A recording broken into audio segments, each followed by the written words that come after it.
What's up, everybody? This is Coach Tone. Welcome to the Coach Tone Show. Tonight we got a special guest, my man Jason, JT the Kid Thompson, MAAC Player of the Year, Turkish Cup Champion, China League Champion, NBA veteran. Coming on tonight, man. We're going to have a good time tonight. You guys tune in. Special show tonight. My man about to come in right now. This is my man. 50 grand. What's up, Dow? This little Dow, this big Dow. Oh, God. What's Ryan doing here? Ryan, what are you doing here, man? Here we go. Jason Thompson, the greatest of all time. Oh, hold up. Where we at? Waiting for Jay now. Here we go.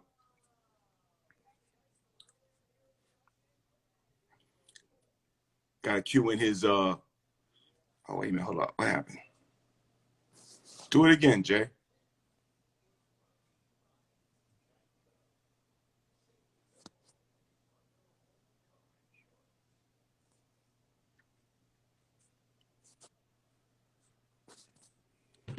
Yeah, it should go now.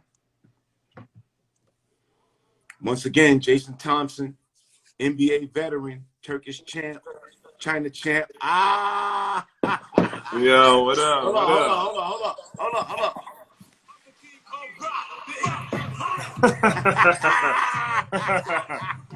Yeah. What's up, y'all? What's going on, man? What's up with you? How you? Good, man. Good. Living good. the life? Living life. Living life in the off season, man. It's good. I'm blessed. Hey guys, welcome to the show tonight, Coach Tone Show. We got Jason Thompson on tonight, man. This dude is a legend, one of the greatest players of all time out of South Jersey. I mean, he literally did it all. State championship, player of the year in the MAAC, NBA veteran, China champ, Turkey champ. Oh, man, chicken champ, steak champ. Yo, come on, man. You wildin'. Now you wildin', yo. You wildin'. Oh, man. Hey, tell us how it feel this year, man, winning the championship in the China League. Ah, man, it was a blessing. I mean, one, just the journey for this season, you know, it's been crazy just with COVID, and I had signed to, you know, Zaragoza in Spain, and like I said, had a lot of good memories with, you know, my teammates out there and the fans and stuff like that. And unfortunately, I got injured and was out a month, probably the longest that I've been, you know, in my career. And then, like I said, I just, you know, I changed, you know, teams in the middle of the season. Ended up going to, you know, the Shanghai Sharks. And then eventually my rights, you know, went to Guangdong, and then teamed up with Sonny Weems and then won the championship. Like I said, it was a crazy journey of how everything just kind of worked out. Right. Like I said, it took, like I was out a month. I was away from the game for 3 months. It took me 3 weeks to get my Chinese visa when I was in Madrid. Right. Then I had to quarantine for 14 days. Wow. And then I was in 2 weeks for Shanghai, just, you know, trying to get ready. But like you said, you can, you know, train and do everything. But, you know, it's a difference between being like looking in shape and feeling in shape rather than being on the court in shape. So it was definitely crazy when it came to that. Yeah, that's good, man. How'd you feel when you guys won? It was great, man. Like I said, it was a crazy grind because, like I said, they had a great run and they were coming off of winning, you know, back to back, and they were trying to make history. Right. And then it was just a blessing to be on the team and be around those guys. Right. And like I said, there was a lot of pressure in a way, you know, being the 1 seed and having that first game, you know, single elimination. And how we won it was crazy with Sonny kind of, you know, pretty much just, you know, hitting the game-winning shot from us being down all game, and then best of 3 series in the semis. And then into the finals, man. So, and then, like I said, it came down to the last game in the finals. So it was definitely a crazy ride and situation. But like I said, it's all worth it. We got the dub. Yeah, and you like it out there in China, right? It's nice out there. Yeah, I mean, I had played there. This is my 4th season playing out there. So outside the NBA, I had played in Europe I was essentially twice, playing for Fenerbahce and then playing for Zaragoza. And then the other years abroad, I played in China. So, like I said, it's not an easy league, but once you get your feet wet in the league and stuff like that and get comfortable, it gets better and better each and every year. Yeah, and the city that you were staying in, China, was just like another version of America, right? Like New York City. I mean, this year was a little different just because you were in a bubble. And pretty much you were just going from hotel to the arena for practices and games. Yeah. But from other cities, like you said, Shanghai is kind of like the New York of China, per se. A lot of foreigners. And like I said, they have like Cheesecake Factory and Morton's and Ruth Chris and things that obviously we're very familiar with when it comes to, America.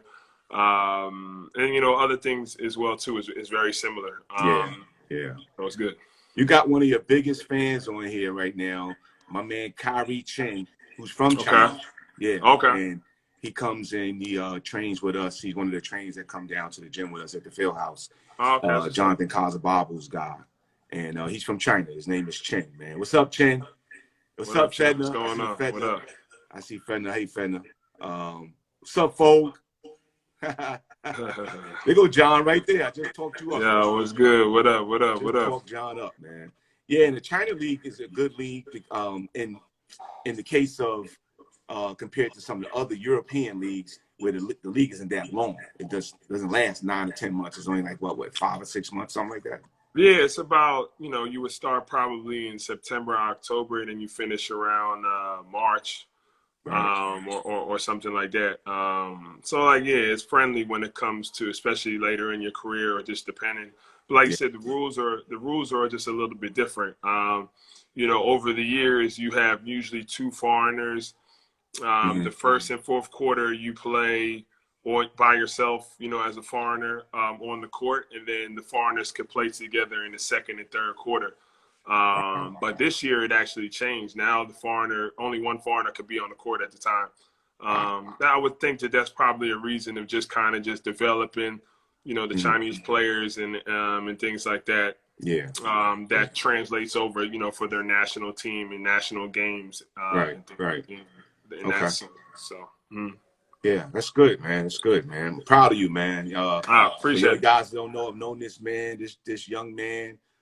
For 20 plus years, man, and he works hard and he practices and he go hard at everything he do, man, to perfect his craft. He and his brother Ryan Thompson, who's another great player out of South Jersey as well. What's up, Ryan? They're great gentlemen on and off the court. Now you also won a championship in the Turkish. You won a Turkish Cup Championship as well, right? Correct. And that not cup, but I mean, we won the championship in the Turkish league. When I played for Fenerbahce. Yeah, tell us about that. How was that?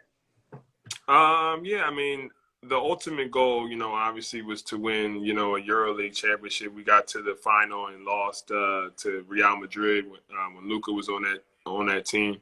But like I said, they had a stacked team, and in Europe, you have the Final Four, and it's one game elimination. So, they just got the best of us, that game. But then also, when it comes to Europe, like regardless if you win it or if you lose it, then you got to go right into the playoffs in your country if you make it. And then, so like you said, you can't put your head up too high. You can't put it down low. If you lose, you go right into the playoffs. And like I said, we ended up grinding it out and winning the championship out there. So, like I said, it's not easy, but it's just another blessing. Right. Did you win? Were you playing with Brad Wanamaker at that time? Yeah, I was. Brad was on our team. James Nunley, Bobby Dixon, guys from, and then other guys, Gigi Datome, Jan Vesely, who played in the NBA as well.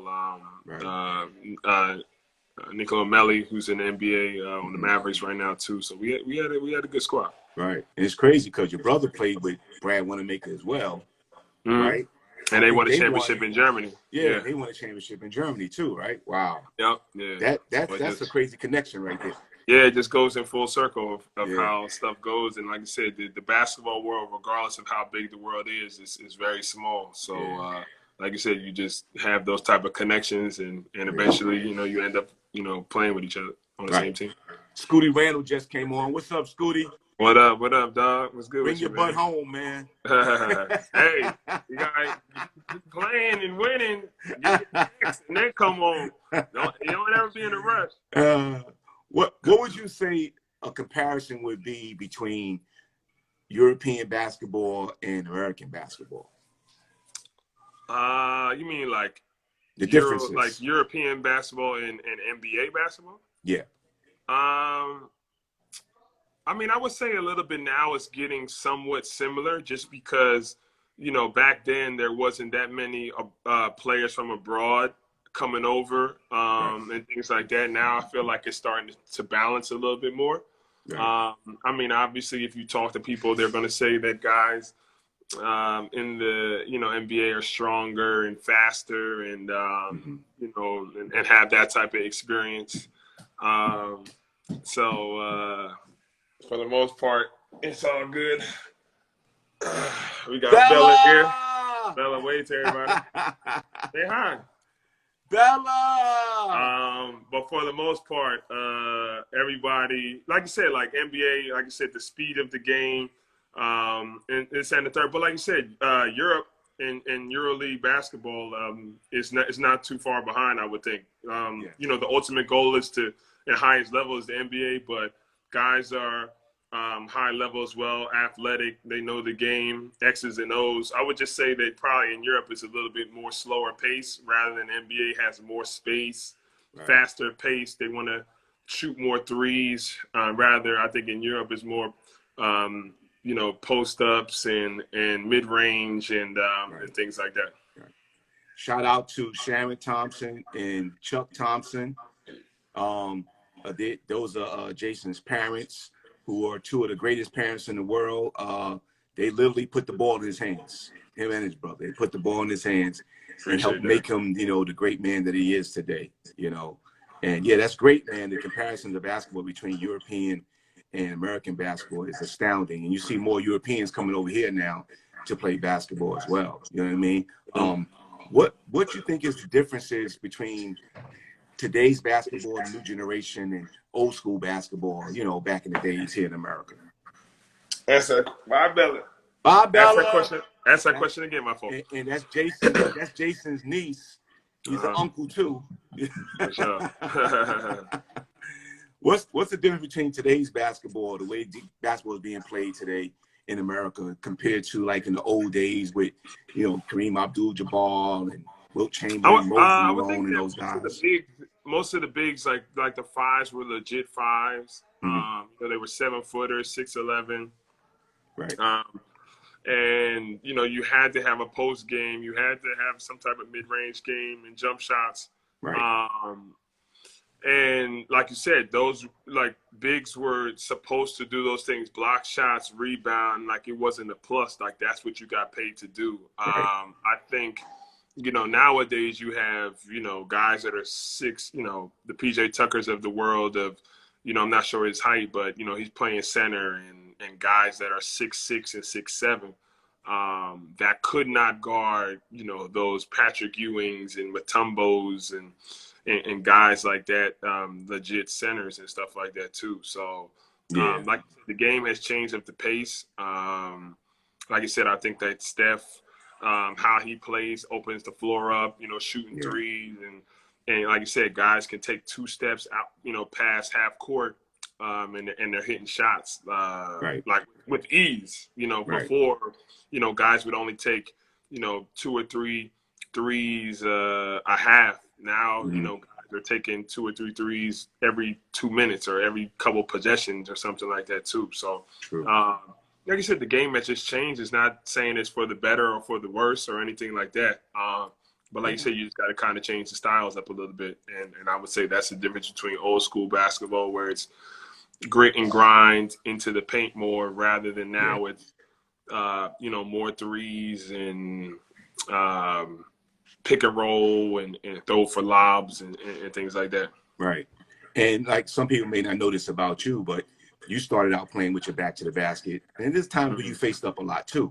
and you're one of the players that was able to transition your game from playing with the back to the basket to placing up to the basket, and you shoot a lot of jumpers, you shoot a lot of threes. A lot of people don't know that you're a great 3-point shooter. I mean, I think you shoot like what, 65% or something like that from the 3-point line, right? At some point, yeah. I mean, but like I said, I think that's what makes you an ultimate pro, and I've been able to be successful or still continue to play the game, is that just find ways to one, play my game, but then also make sure I kind of play within like the team or the system. So at that time, we had, my game was mid-range. Like anytime, I'm shooting mid-range shot, I'm already running back on defense because I know it's legit going in. You know what I mean? But that was the game. Like, pocket passes through the point guards that I've had, and, getting to the rim and getting to the line and stuff like that too. So, I would shoot,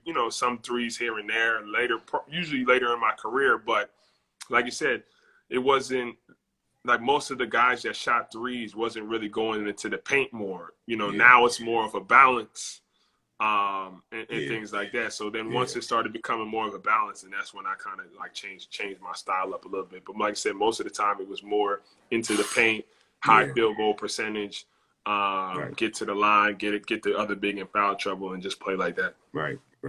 I see low-key Los, that Carlos. What up, Rip? What up, bro? What's good with you? What's up, bro? How you doing, man? Yeah. Who are some of the bigs that you watched growing up in basketball that you like? Man, like I said, I grew up, young, liking Shaq and how dominant he was, and I would say like obviously people would look at Michael Jordan as like the GOAT, but like as a big man, I was looking at like Shaq, like, yo, this is how dominant you want to be at every level. Regardless of them saying that, if you couldn't shoot free throws or anything like that, like, all right, if you can't shoot free throws and he's still putting up, but the numbers that he's putting up, you know what I mean? Like, try and still find ways to stop him. Right. And like I said, then once I started, seeing that I'm not just going to be a 5, I'll be a 4 man, I started looking more into, Tim Duncan, Kevin Garnett, and even Chris Webber. Right.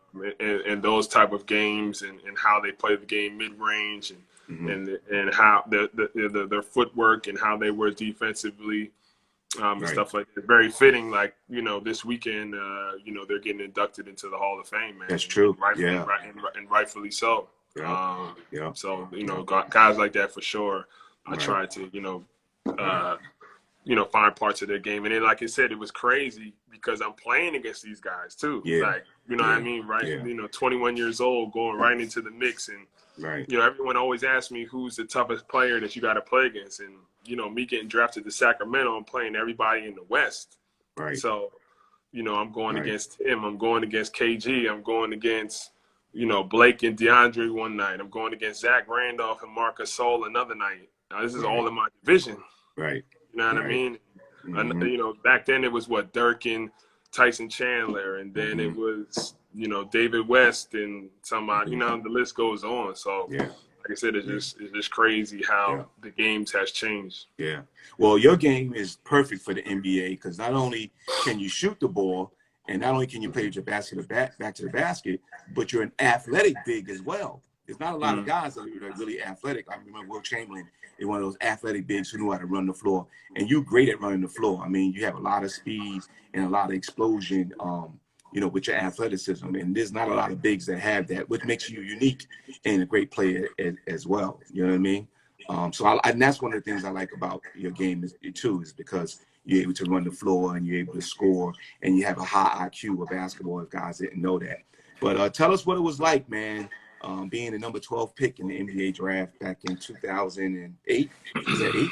Yeah, it was 2008. Man, it was just a blessing. Like I said, like a kid from South Jersey, pretty much, you didn't really have that much of like history of guys coming from out of here or this way, even though, DeJuan Wagner had a couple of years before. But like you said, he's the guy that was, first team All-American Player of the Year. The Messiah, he scored 100 points in high school. So, like I said, played for his AAU team. So he's a Guy and Coach Russ Cook, and those guys gave us hope that we can make it to the next level of our AAU teams with the DeJuan Wagner Rising Stars and things like that. And then, like I said, then I grew 9 inches in high school. Then I put on 60 pounds in college and grew 3 more inches. And then, like I said, a dream started becoming a reality, my last year, being top in rebounds in the country and top in, averaging 20 and 12. Field goal percentage was high, shooting at 3. And then, like you said, like during that draft process, you had some injuries. You're going from, team to team, and it's a crazy grind of, what we have to go through. But, it wasn't really, talked about that much. And like I said, never forget, I didn't go to the draft. I was at home with my family, selected family. Right. And David Stern, rest in peace, said my name. With the 12th pick, and the rest is history. Like it was a blessing. It was just, all the times I would, work on my game and after school, before school, all those type of things. And it just came together. So it was a blessing. And like I said, I just didn't think of it just as me. Like I looked at all the people that helped me throughout that way, including yourself. Right. Thank you. That helped me, to be in that position, because like I said, it wasn't just me. It was, my parents and my brother and, you, and then a lot of other people too as well. Yeah. Russell Cook, AAU coach. For sure. Remember Russ? What's up, Killer Cam? Killer, what's up? James was good. Yeah. What's up, James? Yeah. Those was great times. And I tell you, the video of you getting drafted at your house and coming outside and meeting all the neighbors and stuff like that, it never gets old. It never gets old. It's like, because you don't really know that like some of the people that they're supporting, like, I wasn't around that many people. Obviously, I was nervous, but like I said, you didn't know. I mean, I heard stories, afterwards, of people where they were when it happened or before or after and stuff like that too. And it kind of just thinks that, like, you don't know how many people are always watching you, during that process. So it ended up, paying off, and it was a good feeling. It's always good to be loved by ones, even if you don't really know them like that either. Right. And also, for people that didn't know, Jason Thompson was also a Cba Rebounding Leader in 2019 as well. I don't think a lot of people knew about that. As long as that goes along with winning a championship here, But yeah, what was it like, man, playing in Sacramento? Living in Sacramento, playing in Sacramento, and then you, like, I think, was it 1 or 2 years, you never missed a game, right? Right. Like guys today, they miss games on purpose. Like, there was no low management back then. Right. Well, no offense to people that do low management now. I was grew up in Sacramento and became a man, honestly. Living on my own for the first time and being in a state that I had only been one other time for a game. So like I said, I had to grow up really, really quick. Like I said, I have a lot of, great memories, and people, I still have friends till this day. I became the longest tenured in the team's history, which is a blessing. And like I said, unfortunately, in the organization, being with them for so many years, I had 7 coaches in 7 years. A lot of instability and stuff like that. But for the most part, I can only control what I can control. Usually nowadays, how the NBA has changed, most teams have coaches that stick around or things like that. So like I said, it was a little bit different. It was unfortunate, but I tried to make the best of a situation that was kind of tough. Yeah, it was a great situation. And you played with a lot of great players and coaches. I mean, Reggie Theus was one of your coaches who was a great player as well. Keith Smart, who was another guy, Paul Westphal, rest in peace. Yeah. So Mike Malone, George Carl. Mike Malone's with Denver right now. Yeah, yeah. Yeah, With a lot of he's great smart. people. And then you played with a lot of Mm-hmm. great players during your time in the NBA as well, right? Who are some of the great For players that you sure. played with? Man, where do I start? I had You know, like DeMarcus Francisco Cousins was another. Garcia. Yeah, yep, Francisco Garcia. I had yep, Brad Miller. right. Kevin Martin. Mm-hmm. Um, Yep. my man Dante Green. You Yeah, got yeah, Dante. who else? Um, You got Tyreek. yes, Tariq Marcus Thornton, Evans. my homie. Yep, that's right. That's Who right. else? You got, I mean, obviously when I was on the Warriors, you got Steph, Clay, Right. and the rest of the guys on that team. Yep. Yep. You know, on the Raptors, you got Kyle and Mm-hmm. DeMar, Right. and all those great players on there as well too. So, like you said, the list goes on. I've been fortunate to play with great players and to be coached by legendary guys. So this is all stuff that I really, I guess, when you're going through that, you don't really get to appreciate it probably Yes. until like I'm done playing and stuff like that, and go Right. back to like all the stuff that I went through and stuff like Right.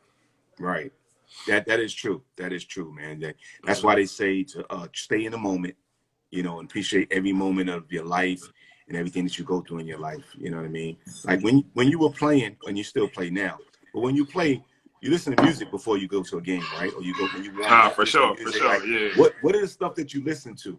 What do you listen to pump you up? Usually it just depends on what's going out or what's Yeah. going on at the time, or what's popping. I think like I said, like I always listen to Jay-Z, Wayne, Right. Kanye, Right.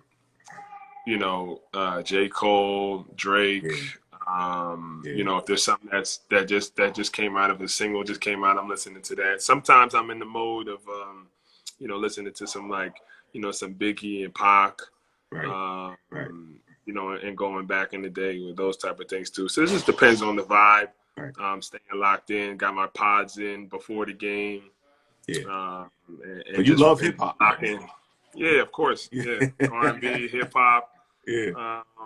You know, I like to change it up a little bit. Like I said, rap, hip hop, R&B, some oldies, some jazz here and there. Like I like to listen to a little bit of everything. Yeah, and you do, man, which is great.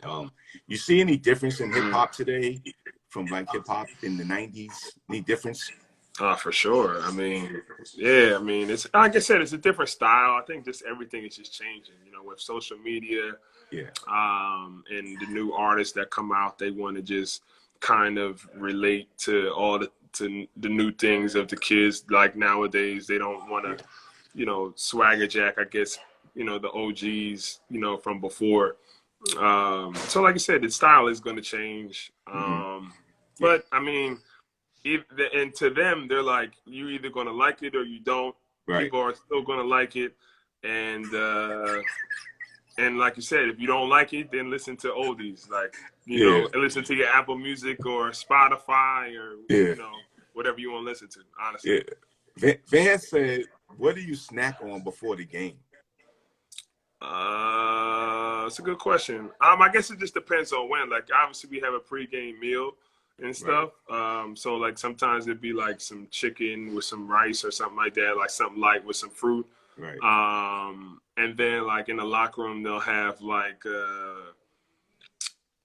maybe some fruit or some, like, I guess, like, trail mix or something like that. Maybe just give me some energy. But not be too heavy and stuff like that. Right. You know, it's so much to talk about with Jason Thompson, ladies and gentlemen. I mean, because he's such an accomplished young man in many fields, not just basketball, but off the court as well. It's just so much to talk about. You know, he attended Rider University, was the MAAC Player of the Year, led the team in rebounding and points.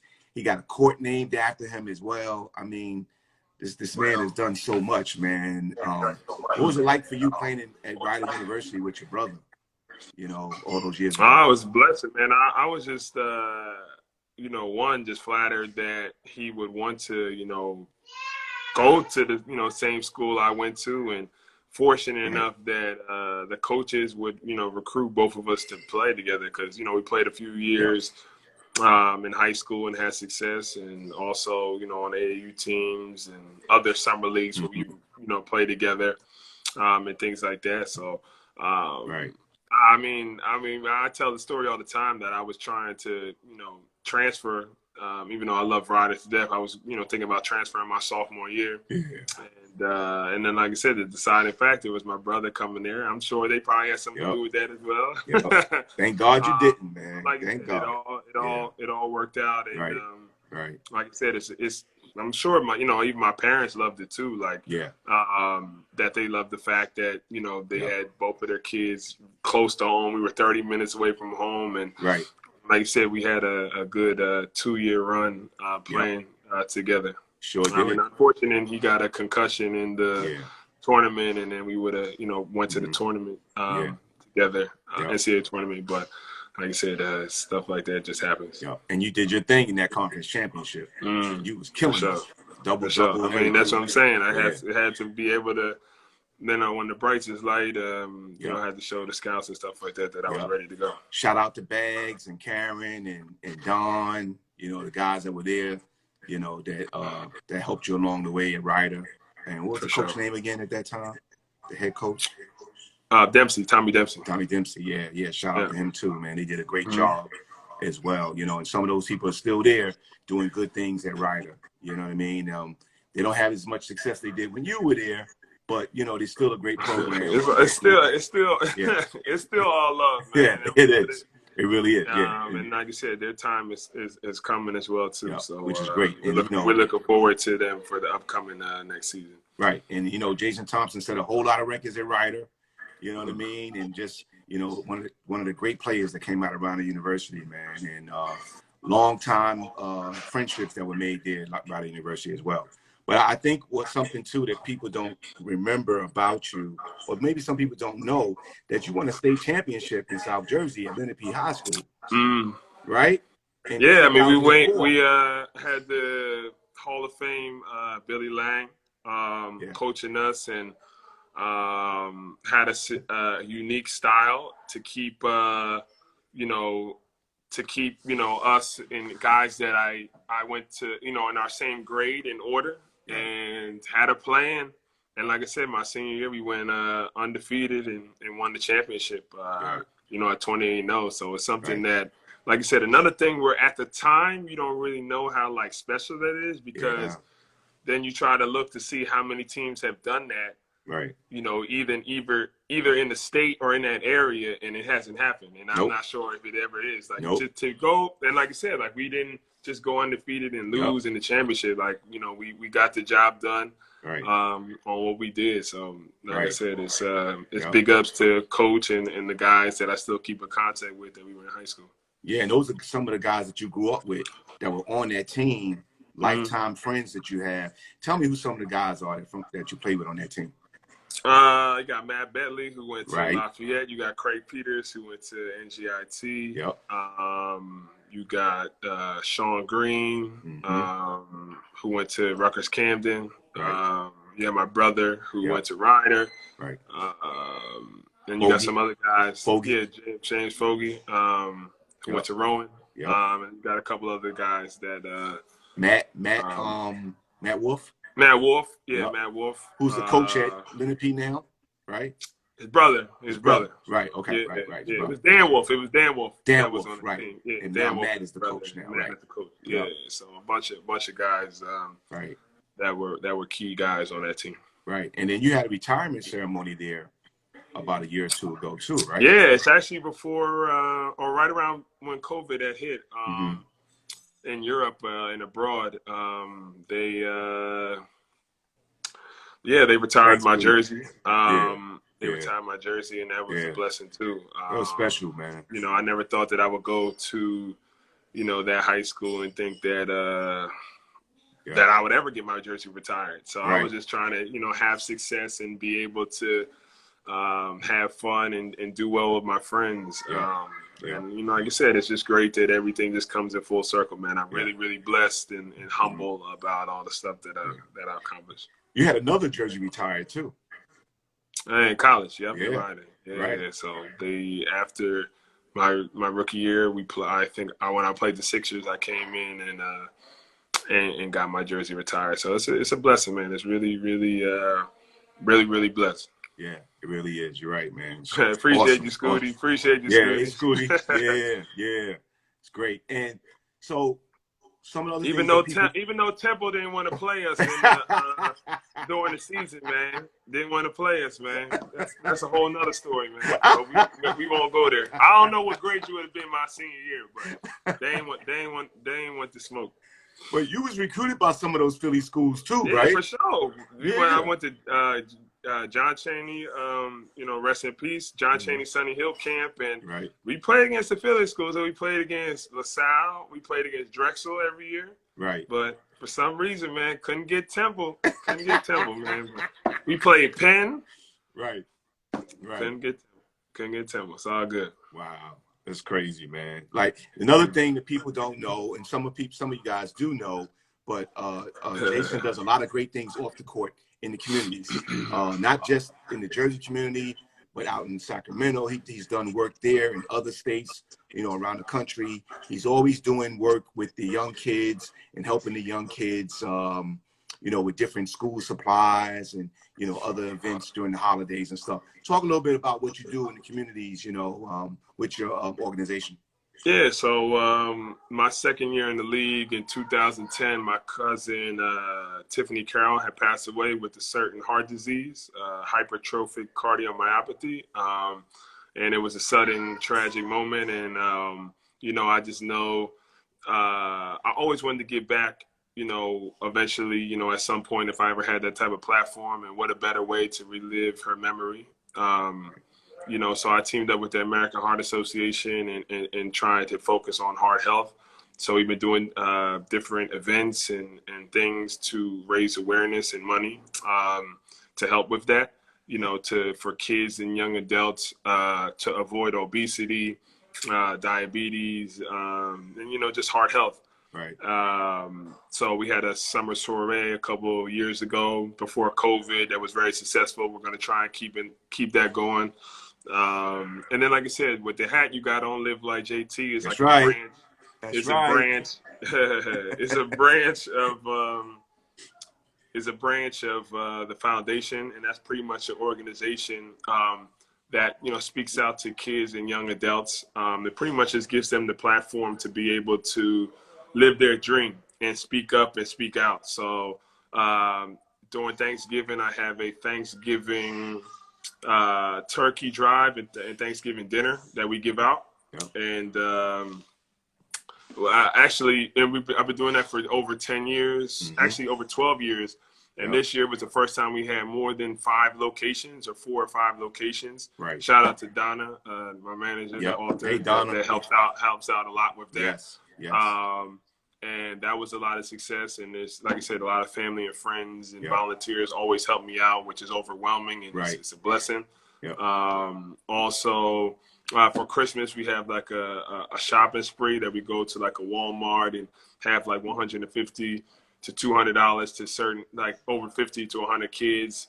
And they, give out, they go on a certain shopping spree for less fortunate kids and stuff like that. And the best thing is, like, one example was, it was an 8-year-old, and they were shopping, and it was something that an 8-year-old wouldn't get. Yeah. And, one of the volunteers were like, yo, like, why would you get this and you're only 8? And they were like, yeah, I want to get something for my siblings and for my family members. So it's just like, that stuff like that, man, is just overwhelming when they're not just really, what kid think about their siblings and other people rather than themselves when, they're literally a kid in a toy store that can get whatever they want.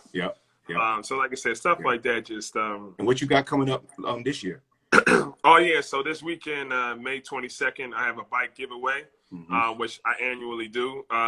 This will be the second annual, and if people want to come out and volunteer at the Walmart on Route 73 in Mount Laurel, and like I said, we're giving out bikes and things like that to kids and the less fortunate. So like I said, it's going to be another nice time, and like I said, we're just trying to promote kids from not just being in the homes.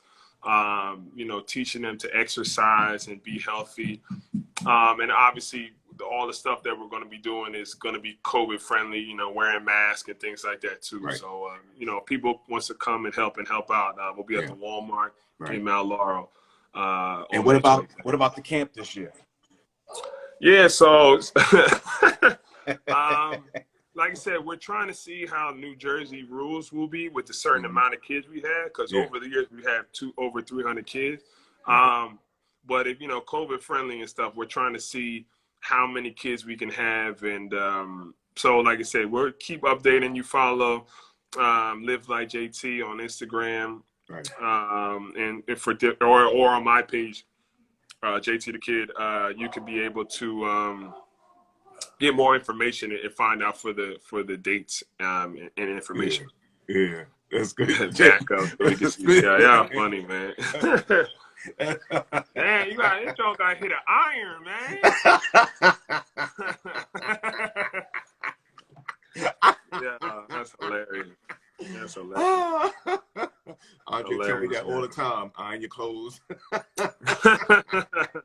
It's all good. It's all good. Oh man, that is too funny, man. Yeah, you do a lot of great things for the community and for young kids and stuff. And where you get that passion, you know, for helping out the youth the way you do?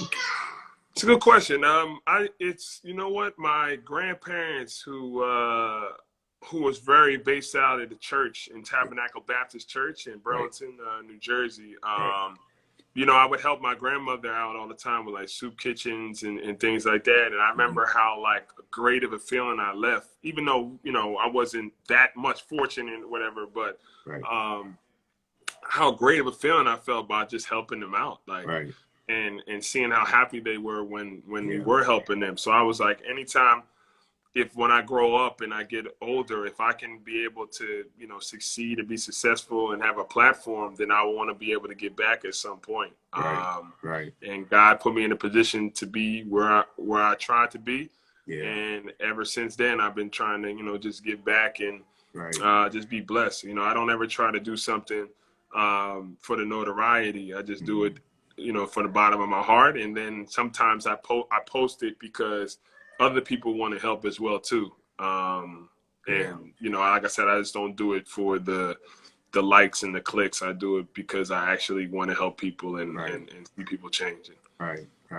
That's great, man. It's great. I'm proud of you, shout out to Zeke. What up, Zeke? Yeah. What's up, Zeke? Yeah. Proud of you, man. And I love you, man. I love all the things that you do for yourself, for your community, for your family. I mean, you know, like you do a lot, man. You do a lot. And sometimes it may look like it goes unrecognized and like you maybe not feel appreciated.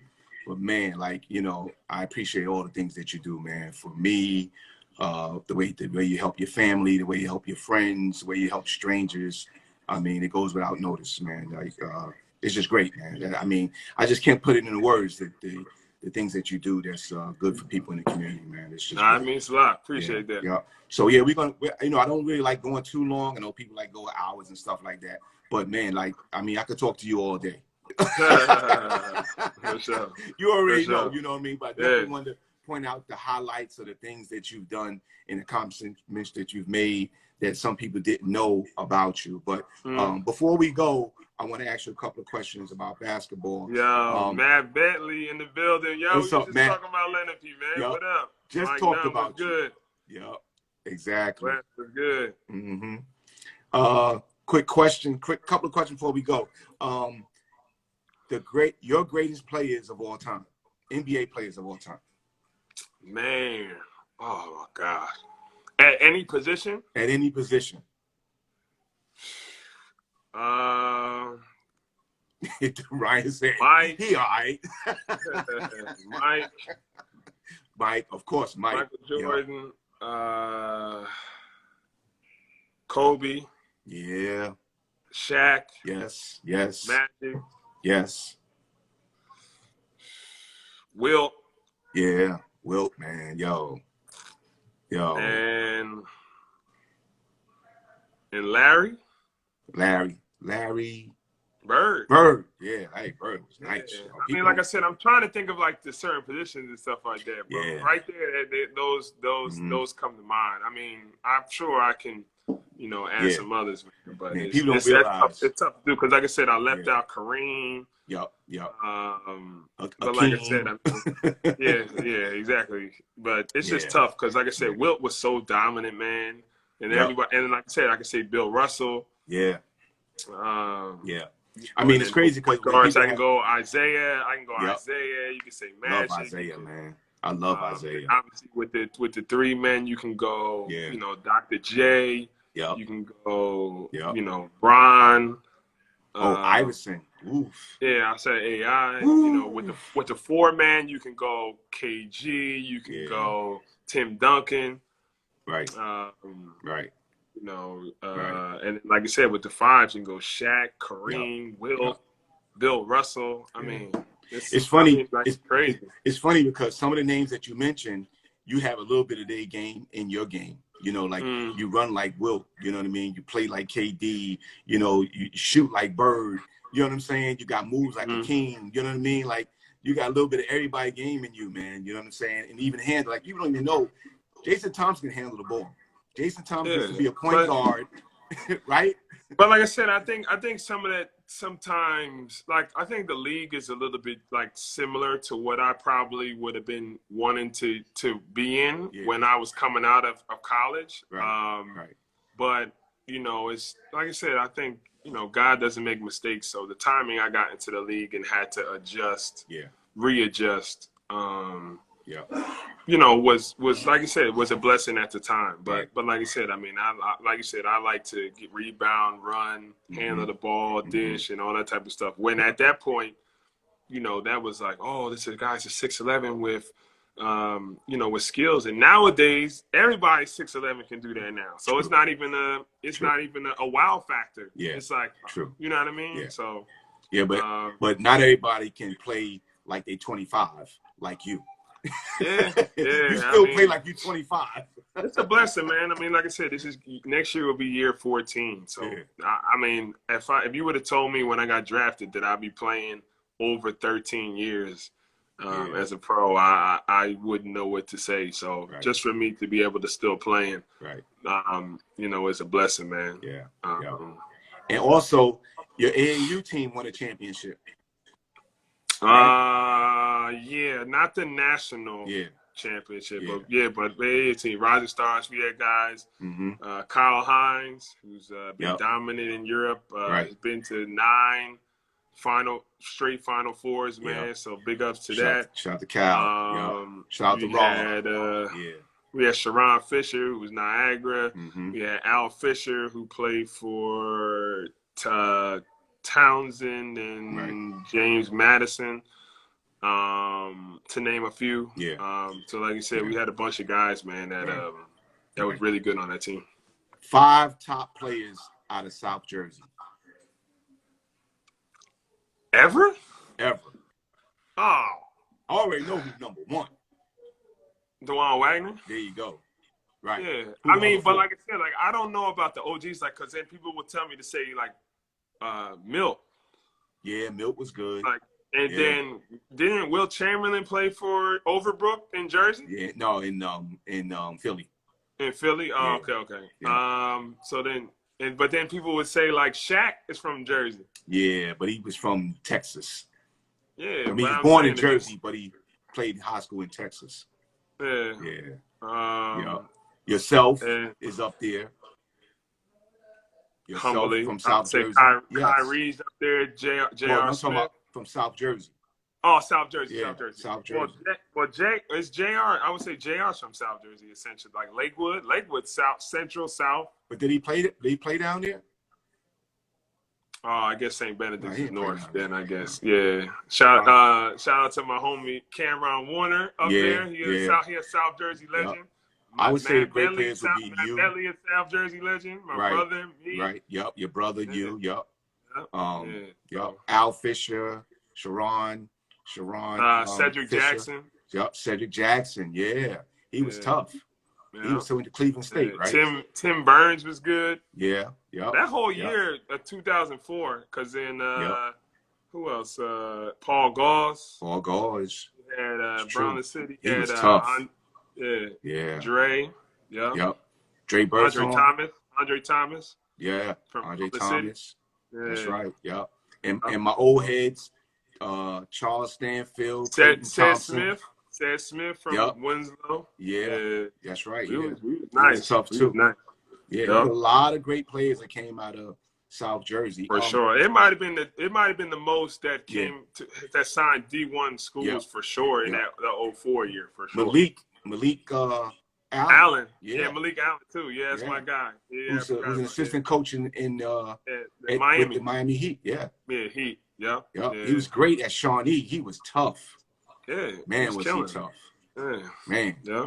Was the South Jersey leagues, conferences, and all that during the time you was playing? Were they really tough? High level, man. High level. Because like you said, that even my class, we all went to D1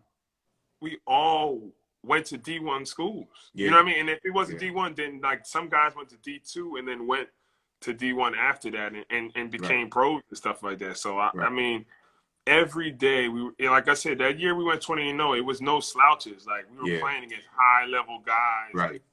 Like I said, like Camden Catholic. I got him named James. Yeah. Ulrich, Camden Catholic, the twins. I mean, like I said, the list goes on. So it was really good competition, man. It really helped us. That's why a lot of guys had success in college too, because we were prepared already. Right. Man, look, I got so many questions. Well, I already know the answers because I know a lot, but man, I could talk to you forever, man. But I keep saying I got one more, just the last one. It's all good. I mean, we got probably like 5 more minutes or something. I would like for you to explain to some of the young kids today how to take care of your body, because your dad talked about this. He talked about this for years, about taking care of your body, eating right, exercising. Like, tell some of the people what you do in terms of eating right, taking care of your body, and the exercises that you do. Yeah, I mean, it's very important, especially, when you become a pro. Like, I feel like my generation, we weren't really taught about, like, eating healthy, like, at young ages. We'd be on AAU teams with not that much money, and then we're eating McDonald's and, all fast food, like, in between games and stuff like that. And nowadays, they got, the Honey Grows, the Salad Works, and those type of things, where now teams are trying to get, wraps and bowls and, all those type of things to eat a little bit more clean and more healthy, which that's why I feel like these young generation is so much more athletic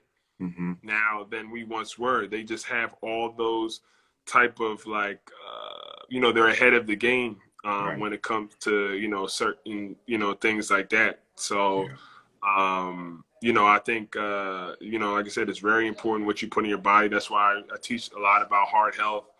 But like I said, I mean, most of pros, we either hire, chefs or nutritionists and things like that, just so, you look, it's not just, look good, play good, feel good. And then try to be able to, avoid injuries or avoid, certain issues. I feel like how your diet is, it avoids certain injuries and things like that. Right.